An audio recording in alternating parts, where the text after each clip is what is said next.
नमस्ते बच्चों। आज मैं आपको कहानी की कहानी बताऊंगी। आपकी पाठ्य पुस्तक से ही ली हूँ। आप इसे ध्यान से सुनिए, ठीक है? और आप लोग भी इसे पढ़ने का अभ्यास कीजिएगा। कहानी की कहानी सुनने में हम सबको मज़ा आता है। तुम्हें घर पर कौन कहानी सुनाता है? किसकी कहानियाँ सबसे अच्छी लगती हैं? किसका सुनाने का तरीका सबसे मज़ेदार है? भला क्यों? तो आपको घर में कौन कहानी सुनाता है और किसका कहानी सुनाया वाला बहुत मज़ेदार होता है, बहुत ही अच्छा लगता है सुनने में। तो बहुत पुरानी बात है, तब भी लोग कहानियाँ सुनते और सुनाते थे। राजा रानी, परियों की कहानी, शेर और गिद्दर की कहानी। माँ बाप बच्चे दादी नानी को घेर कर बैठ जाते और बार बार अपनी मनपसंद कहानी सुनते। तो कहानी पहले भी लोग कहानी सुनते थे और सुनाते थे, जैसे राजा रानी की कहानी, परियों की कहानी, शेर और गिद्दर की कहानी, और भी कई प्रकार की कहानियाँ हैं, जैसे बीरबल की कहानी, अकबर और बीरबल की कहानी। ये सब भी आप लोग सुने हैं ना? तेनाली रामन की कहानी। तो माँ बाप और बच्चे ये सब किसको घेर कर बैठ जाते थे? दादी और नानी को, और बार बार अपनी मनपसंद की कहानी सुनाने के लिए कहते थे। बड़े होने पर वे बच्चे अपने बच्चों को कहानी सुनाते। फिर जब वे बच्चे बड़े हो जाते हैं तो वे अपने बच्चों को कहानी सुनाने के लिए कहते हैं।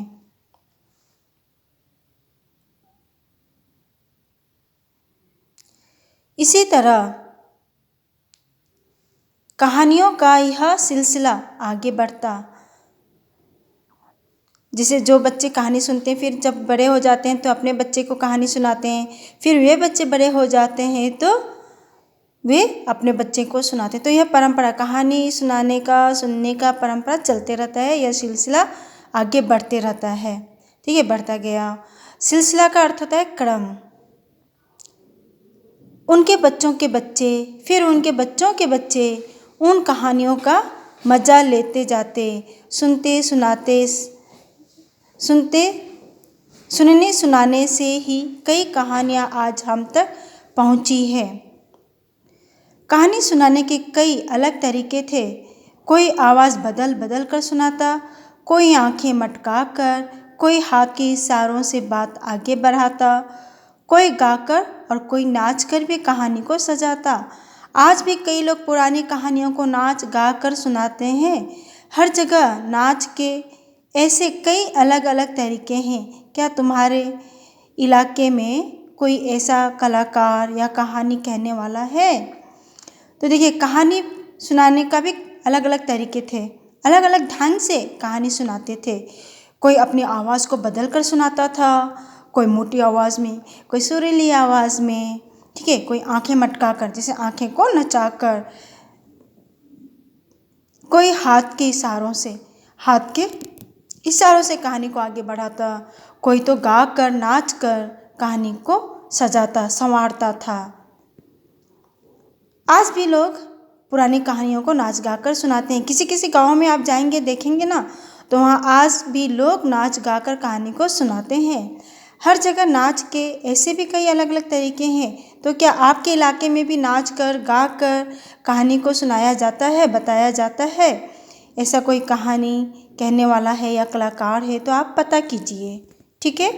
अब दूसरे पेज में देखिए।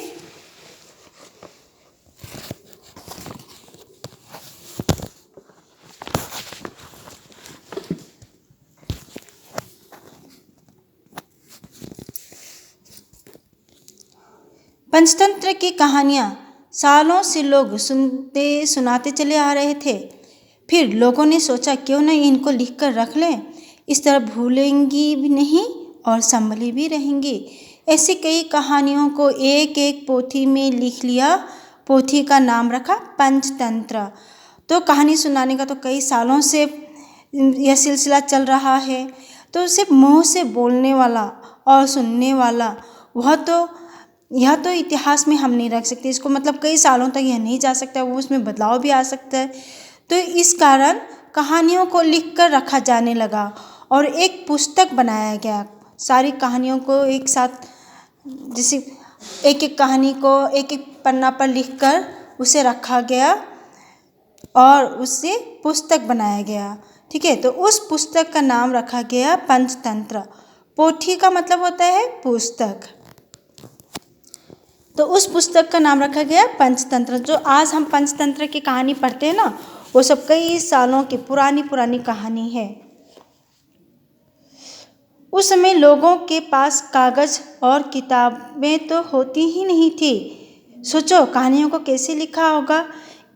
तो उस समय तो कागज और किताब नहीं होती थी, तो लोग कैसे कहानियों को लिख कर रखे होंगे, कैसे लिख के रखे होंगे, इसे भी आप सुन लीजिए। उस जमाने में लोग पत्तों पर या पत्थर पर लिखते थे। किस पर लिखते थे उस समय, उस जमाने में लोग कहाँ किस पर लिखते थे अपने बातों को या कहानी को, तो वे पत्तों और पत्थर पर लिखते थे। पेड़ की छाल का भी इस्तेमाल करते थे। पेड़ की छाल, जो छिलका होता है ना पेड़ का, उसका भी प्रयोग करते थे लिखने के लिए। खजूर के बड़े पत्ते देखे हैं आप लोग। खजूर का पेड़, जो पाम ट्री होता है ना, उसका पत्ता आप लोग देखा है ना, वो भी बड़ा बड़ा पत्ता होता है। तो खजूर के बड़े पत्ते पर भी वे लिखते थे उनको। और क्या करते थे, खजूर का जो पत्ता होता है ना, उसको छाया में सुखा लेते थे। धूप में सुखाने से वो टूट जाएगा, इसीलिए छाया में ही सूखने देते थे। तेल से उनको नरम बनाकर फिर उन पर कहानी लिखते। पर लिखते किससे? पेंसिल और पेन तो तब थे नहीं। और वे लिखते भी कैसे थे?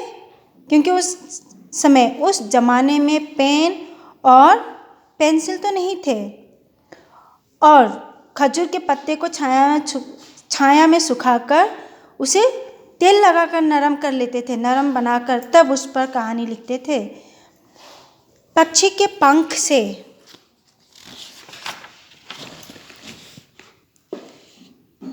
ही कलम बना लेते या बांस को नुकीला बनाकर उससे लिखते।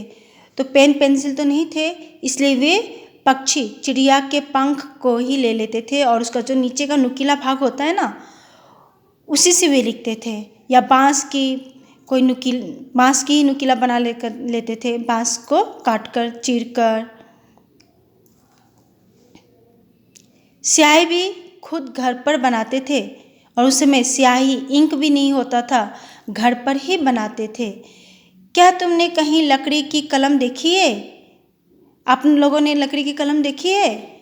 कहीं कहीं देखने को भी मिल जाएगा। आप अगर क्राफ्ट सेंटर में जाते हैं तो वहाँ भी काठ का बनाया वाला आपको दिखाई देगा। ये बांस का या कैन होता है ना, उसका दिखाई देगा कलम। पंचतंत्र की कहानियाँ कई 100 साल पहले लिखी गई थी। कई 100 साल, ईयर्स पहले लिखा गया था। दुनिया भर में ये कहानियाँ पसंद की जाती हैं। सब लोग इस कहानी को पसंद करते हैं, पंचतंत्र की कहानियों को, क्योंकि उसमें पुरानी कहानी होती हैं और उन कहानियों से हमें बहुत सारी सीख भी मिलती है, शिक्षा भी मिलती है।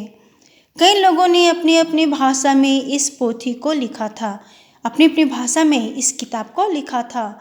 जैसे उड़िया उड़ीसा का भाषा है, बंगाली ना वेस्ट बंगाल का, मराठी महाराष्ट्र का, मलयालम केरला का, कन्नड़ कर्नाटका का आदि।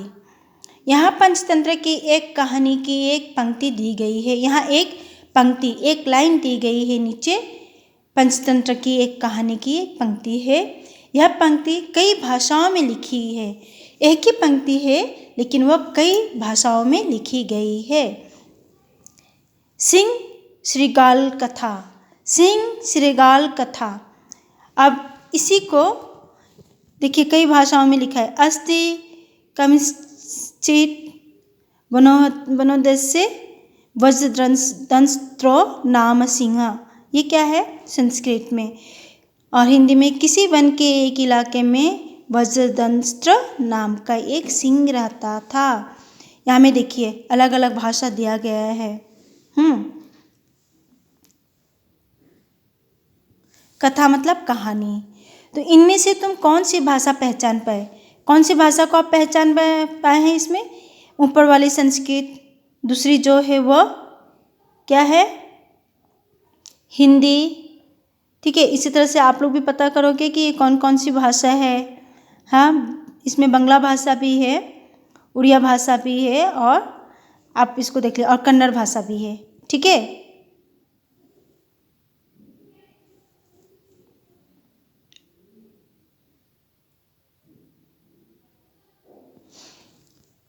क्या कोई पुरानी पोथी तुमने अपने आसपास देखी है? कोई भी पुरानी किताब अपने आसपास आप लोग देखे हैं? आज हम इन पुरानी पोथियों को संभाल कर रखते हैं। आज भी हम लोग इन पुरानी किताबों को, पुस्तकों को संभाल कर रखते हैं। लोगों ने बहुत मेहनत से इन्हें लिखा था। पहले के लोग बहुत मेहनत से लिखे थे, क्योंकि उन समय आपको बताया गया ना कि किताब, कॉपी, पेज वगैरह ये सब नहीं था, पन्ना नहीं था, कागज़ नहीं था, कलम, पेंसिल, पेन ये सब नहीं था। तो लोगों ने बाँस को चीर कर उसका नीचे का नुकीला हिस्सा बनाकर, और स्याही भी घर पर खुद बनाकर उससे लिखते थे, और खजूर के पत्ते को भी सुखाकर उसमें तेल लगाकर उसे नरम कर लेते थे। बहुत मेहनत करते थे वे, फिर उस पर लिखते थे। तो इसीलिए आज भी इन कहानियों को संभाल कर रखा गया है, बचा कर रखा गया है, और आज भी लोग बहुत ही ध्यान से पढ़ते और सुनते हैं। इन्हें तुम अपने बच्चों को भी सुनाओगे और पढ़ाओगे, और इन्हें तुम्हारे बच्चों के बच्चे भी पढ़ेंगे ना। देखिए, आप अभी कहानी को सुन रहे हैं, पढ़ेंगे, सुनेंगे, फिर आपके बच्चे होंगे तो वे भी सुनेंगे, पढ़ेंगे, फिर वे अपने बच्चों को सुनाएंगे। तो इसी तरह से ये कहानी आगे बढ़ती जाएगी। तो आप भी कहानी पढ़ेंगे ना, पंचतंत्र की कहानी। ठीक है, आप लोग भी पंचतंत्र की कहानी पढ़िएगा, क्योंकि उसे बहुत कुछ सीख मिलती है, शिक्षा मिलती है। ठीक है बच्चों, धन्यवाद, फिर मिलेंगे।